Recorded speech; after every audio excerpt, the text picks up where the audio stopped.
There was once a city whose memories were carried only in stories, a city of dazzling walls, sacred towers, and gardens that defied the desert.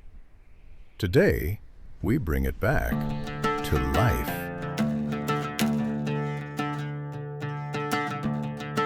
Here, between the Tigris and Euphrates, Babylon once stood. In these fertile plains, humanity shaped its early cities. Water fed the soil, and the soil fed civilization. Babylon began as a settlement of mud brick homes, nothing grand, nothing mighty. But generation by generation, it grew. Brick upon brick, its walls reached toward the horizon. A road was laid, straight as an arrow, wide as a river. Around 1792 BCE, Hammurabi became a king. Hammurabi was not only a warrior, but he was also a lawgiver. He carved his vision of justice into stone. His code of laws spoke of fairness, punishment, and order. It told people how to settle disputes, how to trade, and how to live together. For the first time, law was written for all to see. This was the rise of Babylon, a city born from rivers, built on trade, and bound together by law, a city that would soon become the jewel of Mesopotamia.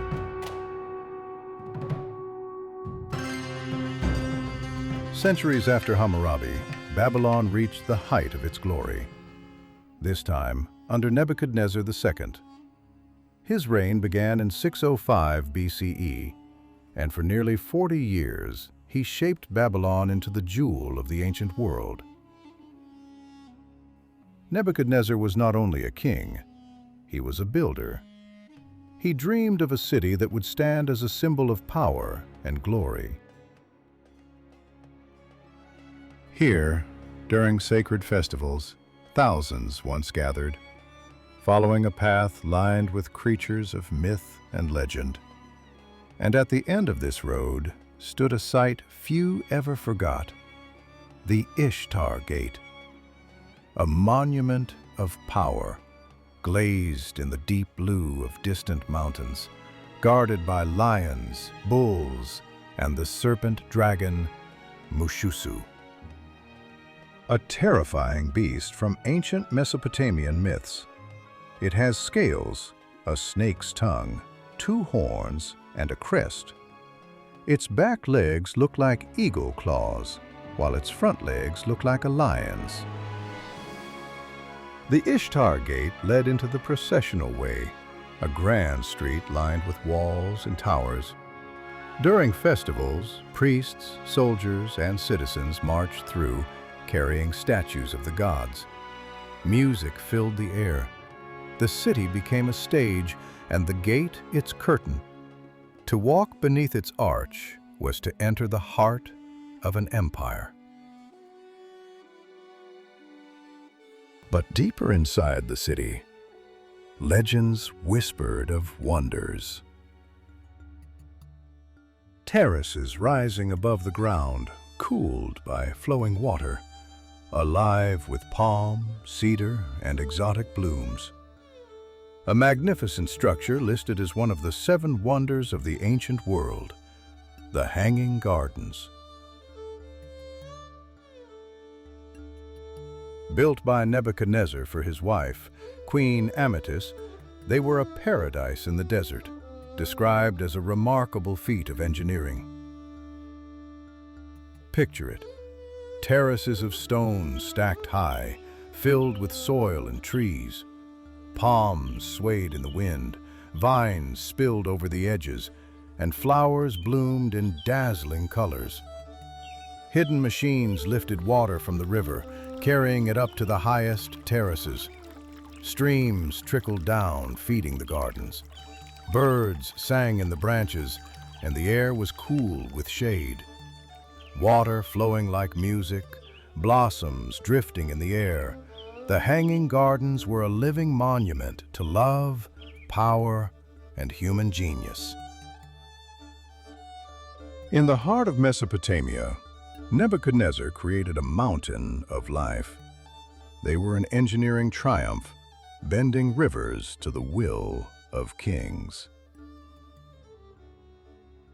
Above all this rose a tower, 7 great tiers climbing toward the sky, a shrine at its summit shimmering with gold. The Tower of Babel, a colossal ziggurat built to touch the sky. Ancient texts speak of a tower so tall it reached toward the heavens. Its stairways climbed upward, step by step, leading worshippers closer to the divine. Here, priests watched the heavens, believing the gods listened from above. From its summit, the world stretched endless below, a monument of pride, a vision of eternity. But far below, life carried on. Merchants traded from Egypt to the Indus, selling grain, wool, and spices. Soldiers guarded the walls, while scribes carved laws and contracts into clay, the written heartbeat of the empire. And atop the city's flat roofs, Babylon's astronomers mapped the wandering lights of the night sky. Night after night, they charted the stars and planets. They recorded the movements of the moon, the paths of Venus, and the timing of eclipses. To them, the heavens were not only a mystery, they were a message from the gods. Mathematics gave Babylon order, just as Hammurabi's laws had given it justice. They used a base 60 system, which is why we still measure time in 60 seconds and 60 minutes today. They calculated areas, volumes, and solved equations. Builders used these calculations to raise temples and walls. Merchants used them to measure trade. Numbers became tools of empire.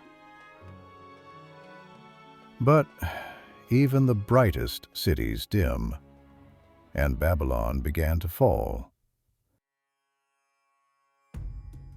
In 539 BCE, a new power rose in the east, the Persian Empire, led by Cyrus the Great. His armies marched across lands, conquering kingdoms one by one.